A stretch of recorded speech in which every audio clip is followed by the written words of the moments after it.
বন্ধুরা, তোমাদের অনেকেরই কমেন্ট পাচ্ছি এবং যতটা সম্ভব রিপ্লাই করছি, তবে মেয়ে বা কাকিমা বৌদিদেরও অনেক কমেন্ট পেয়েছি। আপনারা কমেন্ট করলে আমার ভিডিও বানাতে ভালো লাগে, আমিও চাই অজানা কারোর সঙ্গে বন্ধুত্ব বা আলাপ করতে। যাই হোক, গল্পে ফিরে আসা যাক। বন্ধুরা, আজকে আমি বলবো বাসে এক মহিলাকে 10 টাকা ধার দিয়ে তার সাথে কি করলাম। চলুন, একটা প্রচণ্ড ভিড় বাসে উঠলাম। লেডিস সিটের সামনে দাঁড়িয়ে আছি। লেডিস সিটের সব বয়সী মহিলারা বসে আছেন। আমি স্বভাবসিদ্ধ নতুন সঙ্গিনীর খোঁজে আছি, আর চোখে দেখছি মহিলাদের। বাস যতই এগোচ্ছে ততই ভিড় বাড়ছে, আর আমার পিছনে আরও লোকের চাপ বাড়ছে। আমার ঠিক সামনে বসা এক বিবাহিতা ভদ্রমহিলা। আমার দৃষ্টি অনেকক্ষণ ধরেই এই ভদ্রমহিলার দিকে। দেখতে ফর্সা রং ভদ্রমহিলার, পিছন থেকে ঠেলার চোটে আমি কিছুটা সামনের দিকে ঝুঁকে পড়ছি। প্রথম ওই ভদ্রমহিলা ব্যাপারটাকে পাত্তা দেননি, কিন্তু কিছু সময় পরে তিনি বুঝতে পারলেন যে আমি ইচ্ছাকৃতভাবেই তার কাছে আসার চেষ্টা করছে।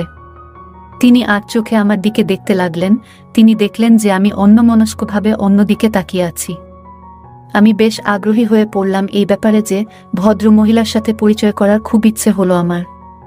কিন্তু ভিড় বাসে এত লোকের সামনে পাশে থাকাতে আমি ঠিক সাহস করে উঠতে পারছি না। এই করে বেশ কিছুটা দৌড় টানাতে পড়লাম আমি।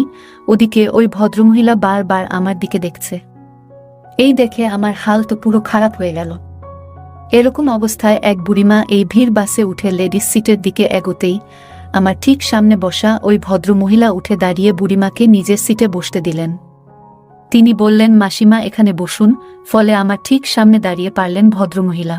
এতে করে আমাকে কিছুটা পিছোতে হলো, আর এবারে আমি বেশ আয়েশ করে ওই ভদ্রমহিলাকে চোখ দিয়ে খেতে পারব। এর মধ্যে কন্ডাক্টর ভাড়া চাইতে ভদ্রমহিলার কাছে হাত বাড়ালো।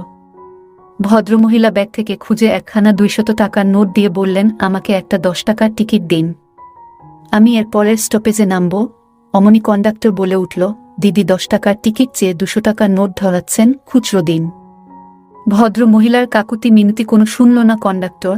আমি সুযোগ পেয়ে ঠিক পেছন থেকে বলে উঠলাম, আমিও পরেরটাতে নামবো, আমি দিয়ে দিচ্ছি, এত চিন্তার কিছু নেই। বলে আমি নিজের ও ওই ভদ্রমহিলার দুইজনের টিকিট একসাথে কেটে ফেললাম। ভদ্রমহিলাকে বললাম, চলুন গেটের দিকে এগোতে থাকুন, আমিও নামব। এইবার ভিড় ঠেলে ভদ্রমহিলা গেটের দিকে এগোতে লাগলেন। আমি পিছন গেটের দিকে এগোতে লাগলাম। একবার ভিড়ের মধ্যে নিজের হাতটা দিয়ে গেটের রড ধরার অছিলায় ভদ্রমহিলার কাছে নিয়ে গেলাম। বাস নির্দিষ্ট স্টপেজে থামতে প্রথমে ভদ্রমহিলা আর পিছনে আমি দুইজনে নামলাম। ভদ্রমহিলা আর চোখে আমাকে দেখে মুচকি হেসে বললেন, দাদা, আপনার এই ঋণ শোধ করি কি করে বলুন তো? যদি কিছু মনে না করেন, আসুন না আমার সাথে, আমার ফ্ল্যাটে খুব কাছেই। আপনাকে 10 টাকা দিতে হবে দাদা, আমার বাস ভাড়ার টিকিট বাবদ। আমি খানিকটা ইতস্তত করছিলাম। আমি বললাম, দিদি 10 টাকার জন্য এত ব্যস্ত হবার কি আছে? মহিলা বললেন, আরে আসুন না, একেবারে কাছেই আমার ফ্ল্যাট, 5 মিনিটও লাগবে না বলে নিজের অ্যাপার্টমেন্টের সামনে এসে বললেন, এই তো এসে গেছি দাদা, এই সামনে দোতলার ফ্ল্যাটে আমি থাকি। ভদ্রমহিলা নিজের ব্যাগ থেকে চাবি বের করে নিজের ফ্ল্যাটের দরজা খুলে বললেন, আসুন দাদা, বসুন। বলে আমাকে ড্রয়িং রুমের সোফাতে বসতে দিলেন আর বললেন, দাদা 2 মিনিট বসুন, আমি টাকাটা নিয়ে আসছি বলে সদর দরজা বন্ধ করে এসি চালিয়ে দিলেন। আমি বসে আছি, উনি সোজা ভিতরে ঢুকে গেলেন। এবারে মহিলার পরিচয় একটু দিয়ে দেই। মহিলার নাম সাথী, বয়স বছর 40, একা থাকেন সাথী দেবী। স্বামী তাকে ছেড়ে চলে গেছে। একটা মাত্র ছেলে ইঞ্জিনিয়ারিং পড়ছে, কলকাতাতে হোস্টেলে থাকে। যাই হোক, তখনই ভদ্রমহিলা এক গ্লাস ঠান্ডা জল নিয়ে এলেন আর আমাকে বললেন, দাদা একটু জল খান, যা গরম পড়েছে, এবার একটু জল খেয়ে ঠান্ডা হন। আমি এক দৃষ্টিতে ভদ্রমহিলার দিকে তাকিয়ে থাকতে লাগলাম।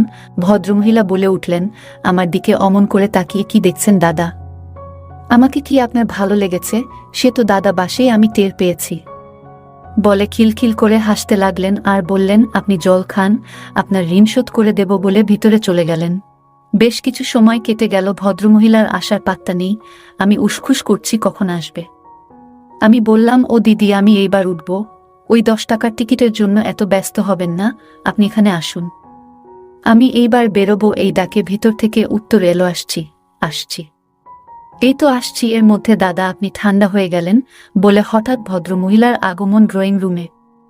আমার চোখ দুখানি স্থির হয়ে গেল। স্বচ্ছ একটা ছাপা শাড়ি পরে এলেন। আমি তো অবাক হয়ে তাকিয়ে আছি। তখনই মহিলা বললেন, কেমন লাগছে দাদা এখন আমাকে? বলে খিলখিল করে হেসে উঠলেন ভদ্রমহিলা, এসে একেবারে সোফাতে আমার গা ঘেঁষে বসলেন। তিনি বললেন, চলো শোবার ঘরে, তোমার তাড়া নেই তো? দুইজনে তখন ঘোরের মধ্যে। তখন আমার হাত ধরে ভদ্রমহিলা সোজা শোবার ঘরে চলে এলেন। বিছানায় পা তুলে বসলাম সাথী দেবীর অনুরোধে। ঠিক মুখোমুখি দুজন দুজনের দিকে হাসি মুখে তাকিয়ে একটু গল্প করছি। তখন দুপুর, গ্রীষ্মকালের প্রবল উত্তাপ বাইরে। রুমের ভেতরে আমরা দুজন শুরু করব, ঠিক তখনই বাড়ির কলিংটা বেল বেজে উঠল। সাথী দরজা খুলতে অবাক হয়ে গেল। সাথীর ছেলে ছুটিতে বাড়ি ফিরে এলো। আমাদের সমস্ত আশা বৃথা হয়ে গেল। আমি বাড়ি ফিরে গেলাম, আর যাবার সময় নম্বরটা নিয়ে গেলাম। এরপর থেকে আমাদের ফোনে কথা বলা শুরু হলো। বেশ কিছুদিন কথা বলার পর আমরা স্বামী স্ত্রীর মতো সম্পর্ক গড়ে উঠল। এরপর থেকে আমার ওদের বাড়িতে যাওয়া বেড়ে গেল। ওদের বাজার টাজার ও আমি করে দিতাম। এভাবেই দিন যাচ্ছিল। সাথী একটা অফিসে কাজ করে অনেক কষ্টে সংসার চালাচ্ছিলেন। কাজের পাশাপাশি উনাদের গ্রামের জমি থেকেও কিছু আসতো, তা দিয়ে চলে যেত। অক্টোবর মাসে উনাদের গ্রামে কিসের যেন মেলা বসে, অনেক নাকি ধুমধাম হয়। ওরা প্রতি বছর যেত, এবার আমাকেও সাথে যাওয়ার প্রস্তাব দিল। আমি এক কথায় রাজি হয়ে গেলাম, কারণ আমার মনের ইচ্ছা পূরণ করতে হবে। তাছাড়া সাথীর সাথে আমার সম্পর্ক বন্ধুর মতো, ওকে আমি তুই করে বলতাম। ওদের গ্রাম বাড়ি ছিল উত্তরবঙ্গের একটা জেলায়। আমাদের বাস রাত 9:30টায়।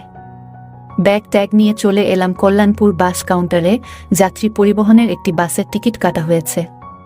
সিট মোটামুটি পেছনের দিকেই। বাসে উঠে আমি আর সাথী এক সিটে বসলাম, আর সাথীর ছেলে আমাদের সামনের আরেক সিটে। বাস ছাড়তেই আমরা গল্প শুরু করলাম। নানা রকম গল্প করছিলাম দুজন।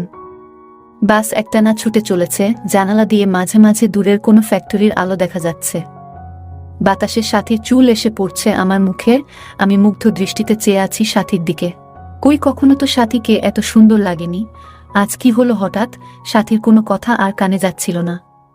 আমি কেবল তাকিয়েই আছি ওর চোখ নাক ঠোঁটোর দিকে। সাথী বলল, আমার বেশ শীত করছে। আসলেই অক্টোবরে যে এতটা শীত পড়বে ভাবিনি। সাথী একটা শাল বের করে ওর গায়ে জড়িয়ে নিল। এর মধ্যেই বাসের লাইটগুলো নিভিয়ে দিল। কেবল সামনের দিকটার একটা বালব জ্বলছে। সে ক্ষীণ আলোয় সাথীকে আরো সুন্দর লাগছিল। সাথীকে ছুঁয়ে দেখবার একটা তীব্র বাসনা কাজ করছে, কিন্তু পারছি না। উত্তেজনায় নাশিতে কেন কাঁপছি বুঝতে পারছি না। সাথী বলল, কি গো বীর পুরুষ, এটি শার্ট পরে কাঁপছ যে? জ্যাকেটটা আনুনি, আমার শালের অর্ধেক নাও। এই বলে সাথী তার শালের মধ্যে আমাকেও ঢুকিয়ে নিল। এখন আমি সাথীর গায়ের মিষ্টি গন্ধ পাচ্ছি। লেডি স্টেশনের পারফিউম আর সাথীর নিজের ঘ্রাণ মিলে একটা গন্ধ। আমি আর সহ্য করতে পারছি না। মনে হচ্ছে এক্ষুনি সাথীকে বুকের মাঝে জড়িয়ে ধরি। এমন সময় সাথী আমার একটা হাত ধরে আমাকে যমুনা সেতু দেখাতে লাগল।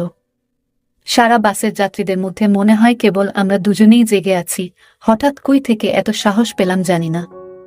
আমি সাথীকে ঘুরিয়ে নিয়ে ওকে জড়িয়ে ধরলাম, আর বললাম, সাথী, আমি তোকে ভালোবাসি, তোমাকে ছাড়া বাঁচব না। সাথী কোনো কথা বলল না, কেবল নিচু হয়ে রইল। আমার সাহস আরো বেড়ে গেল।